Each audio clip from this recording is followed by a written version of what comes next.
Chad Brownlee, welcome to Vogville. Thank you very much. Good to be back here. Good to be back. So this is Vogville. This is where you initially started your career in music, correct? Yeah, this is essentially where it all began. I wanted to record a demo album. I was fresh out of hockey, and this is where I ended up. So it was very good to me.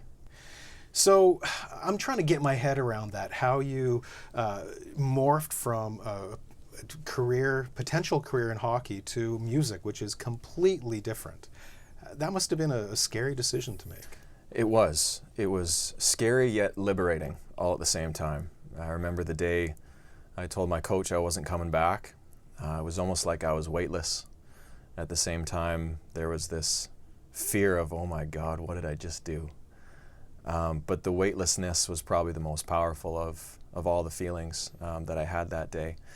And I knew deep down that music was the one thing that was going to take over my life. It was the one thing that I wanted to do. So it was that year after I quit that was probably the hardest, because for pretty much my whole life, I knew myself as a hockey player.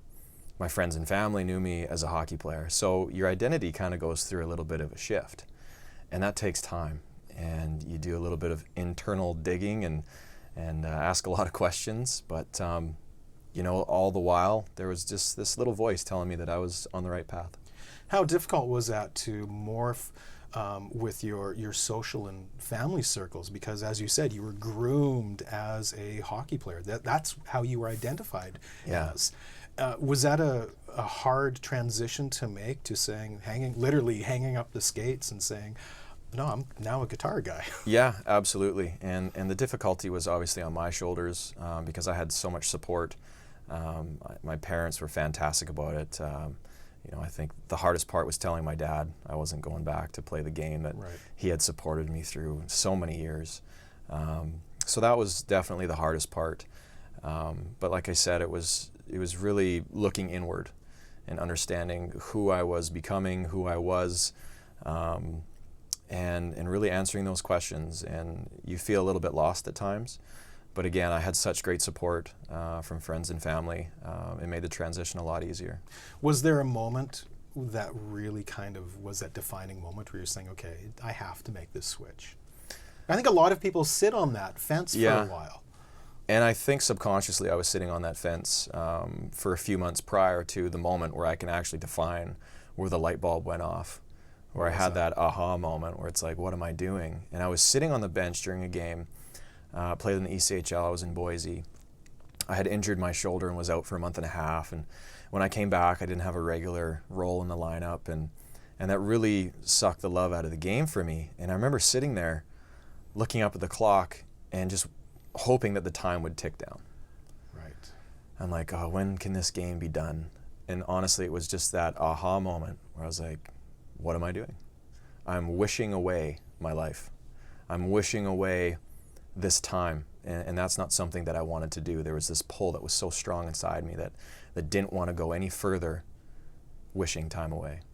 And that was kind of the beginning of the change, and it really started to manifest itself soon after that. That's a pretty good metaphor for life, is that when you're watching the clock literally count down and you're waiting for that time, that bell to ring, it's a good time to make a change. Absolutely, and that's the hardest part for people, is actually making that decision. They might know it mentally, emotionally, that they have to make the change, but doing it physically, actually putting it into motion is the hardest part. And for me, I guess it's just a blind leap of faith. It's like jumping off the cliff and hoping there's some deep water down there to catch you. Absolutely. And there was a vast ocean for me, and it's been great.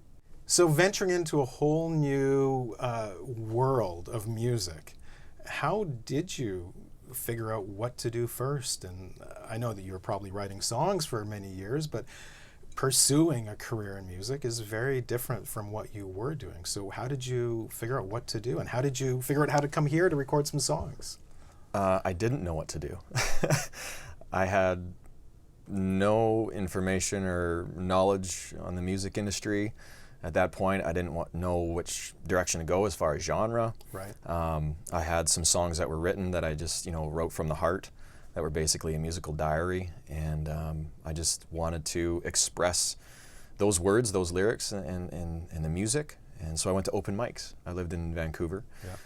got a job serving tables and did open mics. You'd get there early and sign up and play your 3 songs in front of 8 or 9 people. And it was kind of cool. You'd build some relationships there with, you know, people, your peers and other artists and stuff. And I did that for a while, but realized that it wasn't really moving me along very far.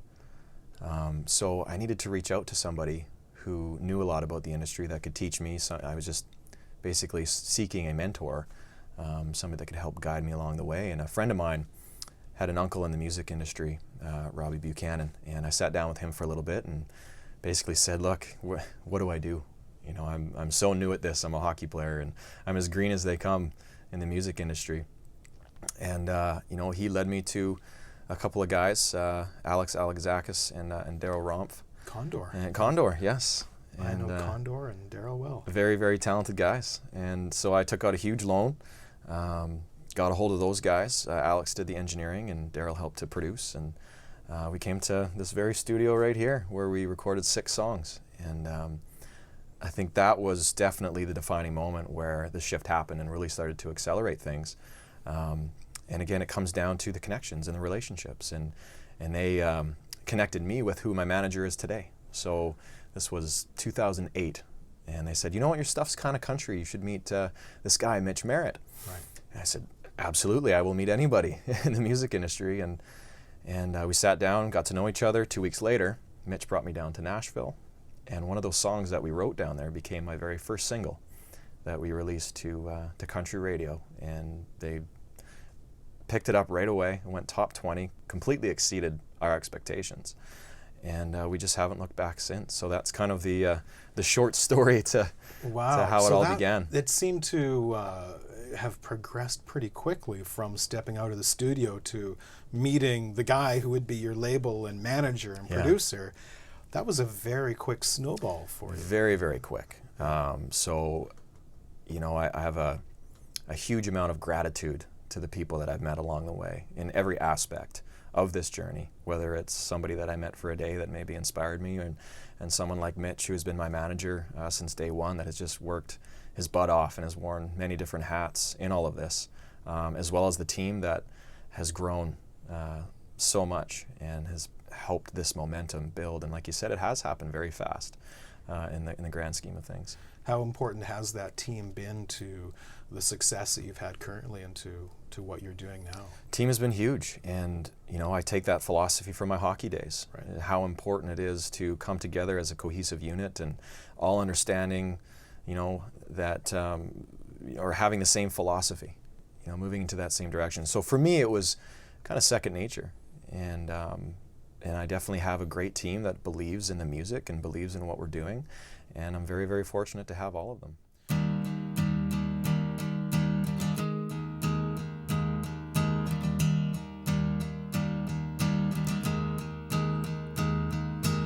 Some days we're as good as it gets. Some days all the pieces fit. Sometimes there's a fire in your kiss. Some days you're an inch from goodbye, and you get that look in your eye when you just want a reason to quit. If somebody hurts you, baby, but don't make me pay the price. It's black or white, day or night, yes or no, I'll make it easy. Love me, believe me, come on, I don't care who he was, this is us, you really want me, I'll make it easy. Love me, believe me, love me, believe me. Don't wanna be all the way in, if you're gonna be halfway out, I want your everything now. 'Cause I'm gonna be all that you need, ain't nobody gonna love you like me, I ain't gonna let you down. You've got a choice to make, it's black or white, day or night, yes or no, I'll make it easy. Love me, believe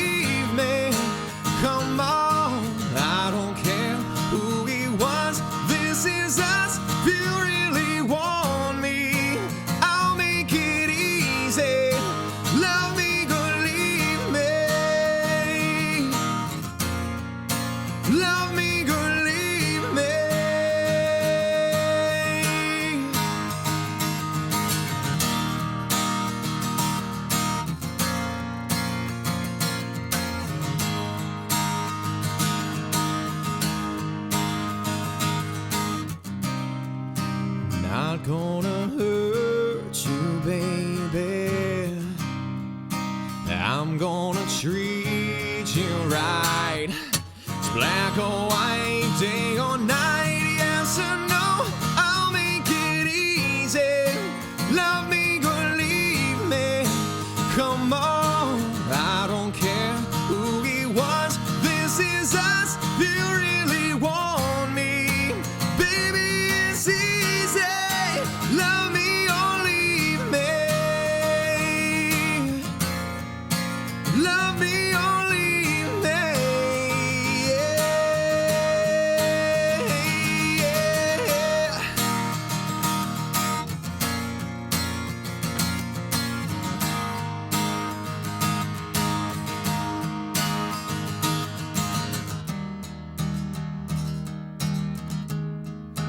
Love me, go leave me.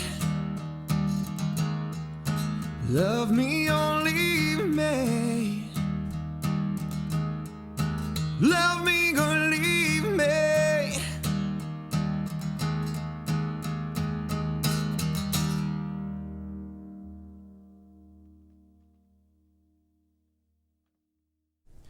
You mentioned the importance of learning and expanding your craft. I'm really interested in that, because I don't think a lot of artists view what they do as really being a craft, like a lifelong craft to always be manipulating and mastering and growing. How do you approach the craftsmanship of music? Well, I think we have to look at everything else in life, and there's one thread that goes through everything, and that is change. And things always evolve. There's always a progression. So as an artist and as a songwriter, we need to view our career and our craft in the same way. And we can't be stagnant. We can't just be satisfied with the last song we wrote. We have to continue to write. We have to continue to, make ourselves better and find new ways to perform or write or whatever it is that we do. Because as soon as you stand still, either what you've been doing is going to stop. All those good things you've had will just end. It's the progression, and it's loving what you do. I think that's the most important thing. When you love what you do, the creativity just comes, and it's natural for that progression. It's natural for that evolution because it comes from such an honest, passionate place. Have you ever struggled with creativity at all? All the time. Oh man, I think everybody's probably got their own definition of creativity. Yeah. But creativity is probably the most human trait. Everything that you see here, from this huge board to these chairs, to everything that you see is a manifestation of human creativity. And music, I think, is just one of those beautiful avenues where human creativity comes through in so many different colors. And that's why I'm so fortunate to be involved in something like this, because co-writing has become my favorite thing. I mean, I do enjoy sitting down by myself, but when you can tap into the energies of the other people in the room, whether they're saying anything at all or just sitting there, right. The fact that they're in there, their energy is influencing yours. And there's so many different combinations of people that you can have in the room, and that's what excites me about getting into the room and creating music, is you don't know what you're going to get. So I enter it with a positive, open mind, and just kind of give yourself to the process, and it's amazing what happens. How has that emotion of music and what it does for other people, what does that mean to you? It means everything to me. It's the nucleus of why I got into music to begin with. I remember when I was probably 9 years old, 8 or 9 years old, I was taking piano lessons. And there was this song I was playing, and I had this new emotion just completely burning inside of me. And I started to cry as I played this song on the piano. And I thought, what an amazing feeling. And it wasn't crying out of sadness. It was crying because I don't think my body really knew what else to do in that situation where these notes that I was playing, that I was creating, was making such a powerful emotion within me. And that was the moment, and I'll never forget it. Wow. And I think that was the moment that made me realize how powerful music was. So when I stopped playing hockey and I was deciding what else to do, there was no question on what I wanted to do. Because that feeling that I had years ago was it was building and building and building and building and building. And I had been playing for people and seeing their reactions to it and feeling the emotion of music more and more. So that really is the core of why I do this, because when I'm up on stage now and I see the reaction of people and how happy they are, and the testimonies of people saying, your song helped me through this tough time, or your song helped us get back together, or made me realize I don't want to be with that person, whatever the situation was, it reminded me of why I do this. And I don't think there's any greater reward than to see the positive effect that it has on people. That can give you a real sense of purpose and fulfillment, can't it? Absolutely, it totally does. And all the hockey used to give me that fulfillment. More of a, I guess, on an individual level, until I saw how powerful music could really influence people, and so I just jumped on that train and never looked back. Now, as a hockey player, you have a different type of fan base. Mm-hmm. Very different than a Canadian male country star. How has that shift of whose attention you're attracting, how has that kind of messed with your psyche? Well, the demographic has changed, definitely. But I think one thing remains the same, is that, let me give you an example. Again, when I was a kid, I went to a Canucks game, and I went down to the glass to watch warm-up. And I looked up at this giant of Trevor Linden. He looked down at me, smiled, and winked. Instantly, he became my favorite player, and has been since that day. And I remembered that moment when I grew up to become one of those hockey players that towered over the youth. And I realized the power of a glance, the power of, hey buddy, how you doing? And that power is synonymous between both hockey and music. Whether it's a 8-year-old hockey fan or a 60-year-old music fan, yeah. I think the influence is the same, and the power that you have is the same. And I think it can easily be abused if you don't realize that power that you have. But when you do, it's such an amazing feeling if you use it in the right way.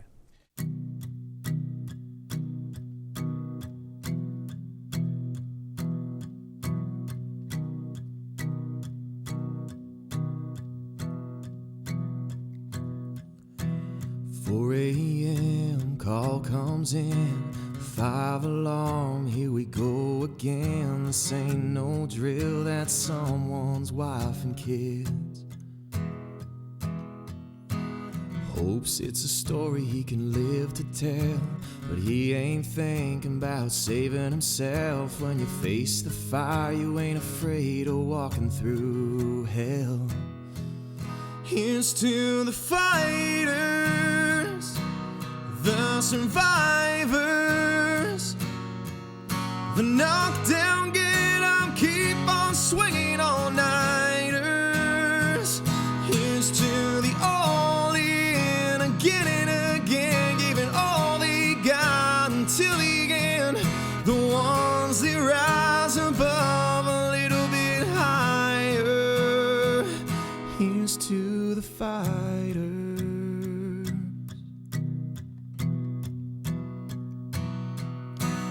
After 5, he should have been home. She started to worry, dinner got cold, and just like that, she was all alone. With mouths to feed, bills to pay, works 2 jobs every night and day.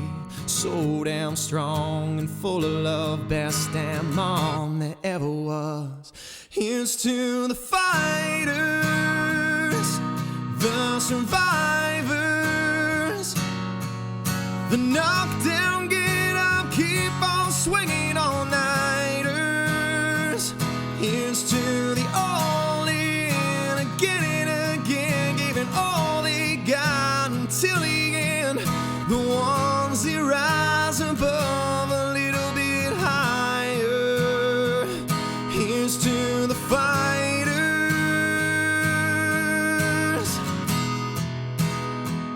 Here's to the fighters.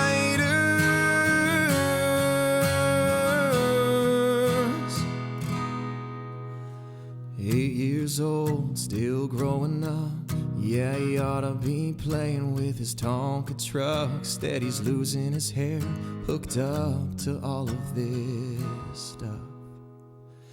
Here's to the fighters, the survivors, the knockdown, get up, keep on swinging all-nighters. Here's to the all in, again and again, giving all they got until the end. The ones that rise above a little bit higher. Yeah, the ones that make the world a little bit brighter. Here's to the fighters.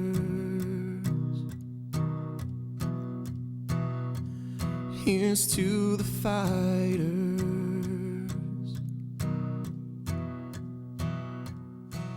The fighters.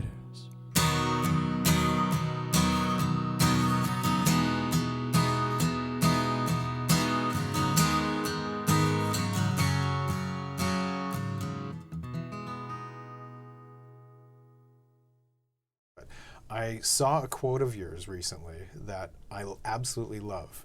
Can you share it with us? It's the one about opening doors and... Oh, is it the opportunity lies along the path created by the choices we make? That's one of my favorite quotes because and I think it ties in with the law of attraction. You know, your opportunity is there. You just unlock it with these choices that you make. And I think if they come from a sincere place of love and positivity, all those things that you want in your life will slowly manifest themselves. Are you a naturally positive guy? I think we are all naturally positive when we're born.